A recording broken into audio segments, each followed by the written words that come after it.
क्या सिर्फ हंगामा खड़ा करना हमारा मकसद है, या तो सूरत भी बदलनी चाहिए। अभियान शुरू हुआ है, ये बहुतों का बिजनेस खराब हो जाएगा इसके बाद। ये जो पूरा चल रहा है आमरण अनशन, और ये जैसे आप लोग सब लोग जैसे देखिए जिस तरह से लोग यहाँ पे ठंड में, कौन भैया ये जनवरी के महीने में ठिठुरते हुए ठंड में, और वो भी खुले आसमान के नीचे कोई टेंट तंबू नहीं, कुछ नहीं। तो ये जज्बात ही तो है।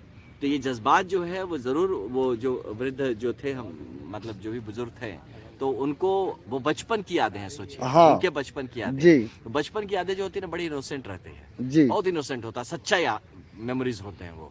अगर उसके साथ कुछ आपका मैच करता है तो समझिए कहीं ना कहीं उसी फ्रीक्वेंसी को मैच कर रहा है। तो अगर उस फ्रीक्वेंसी को मैच कर रहा है तो जरूर हम कह सकते हैं कि बिहार में एक नया पल, एक नया आयाम बिहार को मिलने जा रहा है।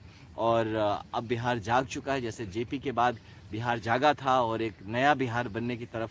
सिर्फ जेपी का मूवमेंट बिहार ही नहीं, पूरे देश में एक बदलाव लाया था जी। तो वैसा ही कुछ एक शुरुआत शायद बिहार से शुरुआत होके और पूरे देश में एक नया बदलाव आएगा और एक सकारात्मक राजनीति की शुरुआत होगी। ये एक सबसे गहन बात जो मैं देख रहा हूँ ना ब्रदर, इसमें ये पूरे अपने जनसुराज के, प्रशांत जी के इस आंदोलन में, कि राजनीति में सकारात्मकता कैसे आए, है ना, वो चीज मुझे दिख रहा है। कि यहाँ पे आप देखिए सब लोग ना प्रॉब्लम लेके बिजी हैं, यहाँ सॉल्यूशंस खोज रहे हैं हम कि इसका हल कैसे निकलेगा। बार बार बोल रहे हैं कि भाई आप एक कदम आगे बढ़िए, हल की तरफ बढ़िए। ये बच्चों को इस तरह से, परीक्षार्थी हैं, अभ्यर्थी हैं, इनको भाई आप पढ़ाई लिखाई छुड़ा के, हम नहीं चाहते कि उनको अनशन पे बैठे। तो हम थोड़ी अभ्यर्थी परीक्षार्थी, दानिश भाई थोड़ी है, आप हो सकते हैं तो, लेकिन ज्यादातर लोग, हम लोग क्यों आके बैठे हैं आपके साथ। सुबह ही बहुत लोग बोला भैया स्टूडेंट नहीं है, हम बोले स्टूडेंट है नहीं, हम स्टूडेंट को मना किया आने से कि अब जब बड़े भाई लोगों ने आपका ले लिया, उठा लिया आपका बेड़ा, आप पढ़िए ना बाबू। अब हम तो यही चाह रहे हैं, हम सारे क्यों बैठे हुए हैं कि आप पढ़िए, मन लगाइए पढ़ाई में। हाँ, फिर भी मन करता है कि नहीं, जज्बा है, जाएंगे, आइए, जरूर आइए, लेकिन आपका जो मेन काम है उसको आप कॉम्प्रोमाइज मत करिए। तो जो बुजुर्ग ने आपसे कहा, जो भाव से तब था, वही भाव लेके आप और हम बैठे। नहीं तो रात को 1:15 बजे के आसपास आप अपने जज्बात को क्यों सबके साथ शेयर। सही बात है। और एक शब्द उन्होंने ये भी कहा है कि प्रशांत किशोर के अंदर वो जेपी सर की छवि देख रहे थे। वाह, ये तो अच्छी बात है ना। तो ये तो मतलब क्या बताया जाए, इससे अच्छी और क्या बात हो सकती है। ये अगर एक बुजुर्ग को दिख रहा है तो जरूर कहीं ना कहीं एक सकारात्मक भविष्य की तरफ हम लोग आगे बढ़ रहे हैं। ये बिहार में एक नई प्रखरता आएगी, आप देखते रहिएगा इस आंदोलन के बाद। और युवाओं का मुद्दा है, ये सिर्फ 70वीं बीपीएससी की परीक्षा का बात नहीं है, ये बहुत गहरे मुद्दों को उठाया जा रहा है। और ये मुद्दे तय करेंगे, जो स्टैंडर्ड्स तय करेंगे हमारे समाज का, गवर्नेंस का।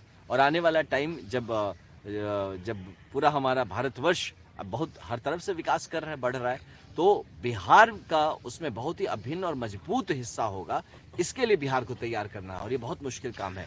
बिहार को पिछले 35 साल में बहुत पीछे ला के रख दिया गया है, तो हम लोग को डबल गति में मेहनत करने की जरूरत है। इसीलिए ऐसा एक संकल्प, ऐसा एक गुट बनना बहुत जरूरी है। ये जो अभियान शुरू हुआ है, ये बहुतों का बिजनेस खराब हो जाएगा इसके बाद जी। ये जितना हर जगह पे धंधा पानी चल रहा है ना, ये लोग, ये जो पैसे के बदले आप नौकरी दे रहे हैं, और सिर्फ यही नहीं, दूसरा पक्ष इवन ट्रांसफर पोस्टिंग में या बहुत पैसा चलता है। हम तो कुछ लोगों को जानते हैं जिनसे कि ऐसे पूछे, नहीं सर थोड़ा बिजी है अभी, थोड़ा सा ट्रांसफर भेज। ट्रांसफर में बिजी होने का क्या है जी, है ना।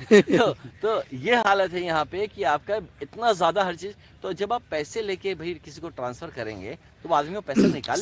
सर एक लंदन से मैसेज आया, good job to showing Anand ji, $5 from London. We are watching whole night to say God health and Anand ji and Prashant ji. Happy New Year to all of you.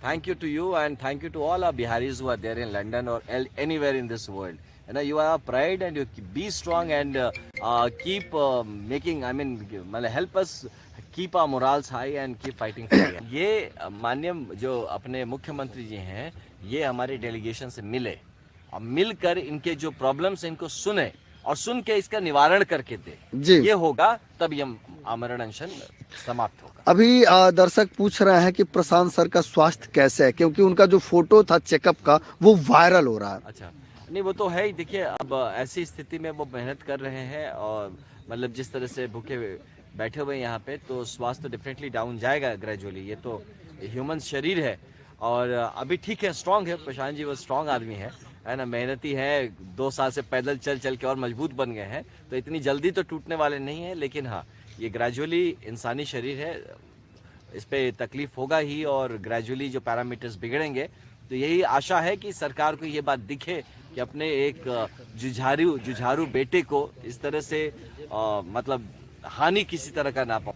Point क्या है, हम क्यों ये सब कुछ कर रहे हैं? ये क्या सिर्फ हंगामा खड़ा करना हमारा मकसद है, या तो सूरत भी बदलनी चाहिए? तो ये सूरत बदलने का प्रयास है। जी। तो इसीलिए ऐसे लोग जब भी समाज का बागडोर थामते हैं, जब भी आगे बढ़ के आते हैं, तब समाज के लिए कल्याणकारी काम ही होता, कुछ भला ही होता।